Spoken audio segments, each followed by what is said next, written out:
This is Lara Henares making your day, quoting Margarita Hamada on what she calls the Romulo urban legend. And I quote Margarita Hamada.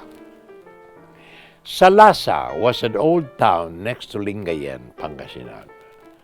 When the Agno River began eroding its banks that bordered the town proper, the township was absorbed by a barrio further away, now a town called Bugalyon. Salasa's cathedral municipio managed to survive and is still standing where they always stood. Every February 14, the Castro family, to whom I am related, invited relatives to their town fiesta.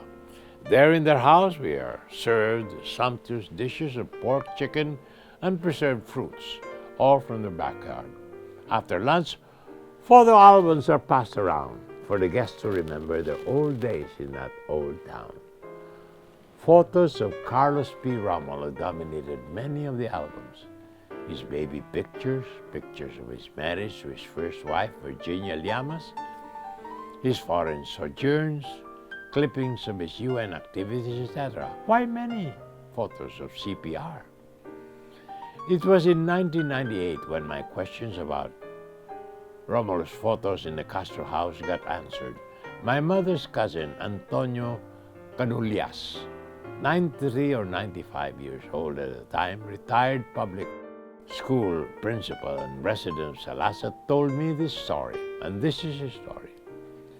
Towards the close of the 19th century, two college students from the Ateneo de Manila sought refuge in Salasa to escape their enemies in Manila who wanted to kill them.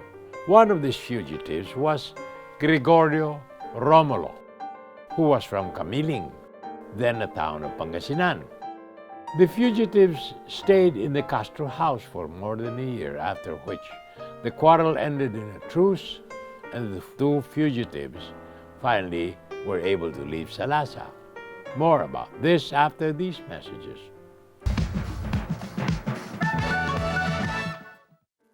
This is Lara Henares making your day by quoting Margarita Hamada, what she called the Romulo urban legend. And we continue our story. Gregorio Romulo went to Camiling, his hometown. After some time, word reached the Castros that he had married his sweetheart, Maria Peña, with whom he had no communication for the whole year while he was in Salasa. The Castros' close friend, Maria Bengson, a small lass, was distraught because she was pregnant with Romulo's child.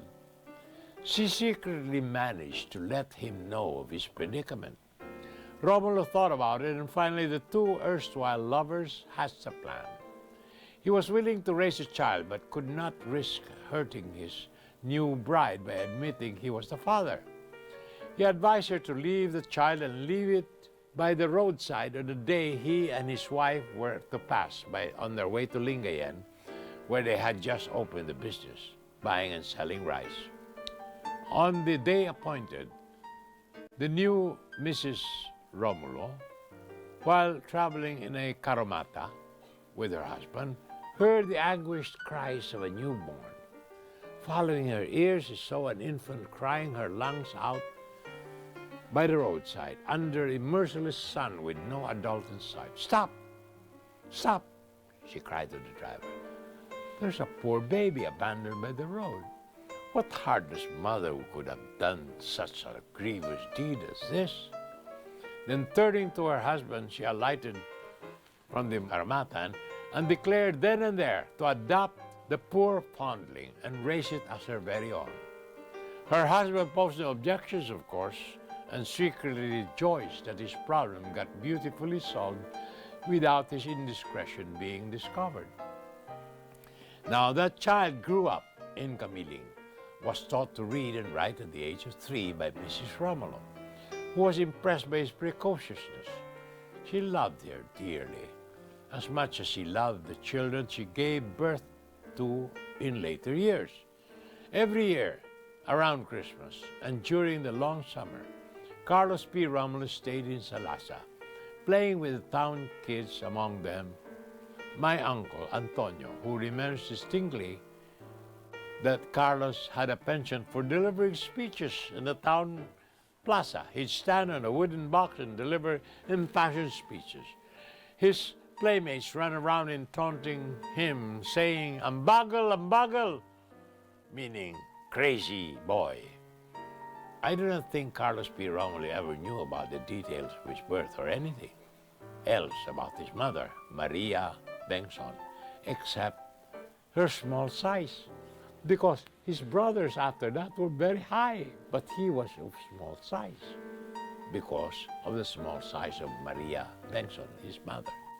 Now, the Bengsons are known academicians, as Chief Justice Cesar Bengson was, and CPR is celebrated for his cerebral accomplishments and for his being a dime among the nickels. So the story of Cousin Antonio must be true. This is Larry Henares, making your day, saying, good day, God bless you. Thank you very much for being with us. Till next time, hasta la bye-bye.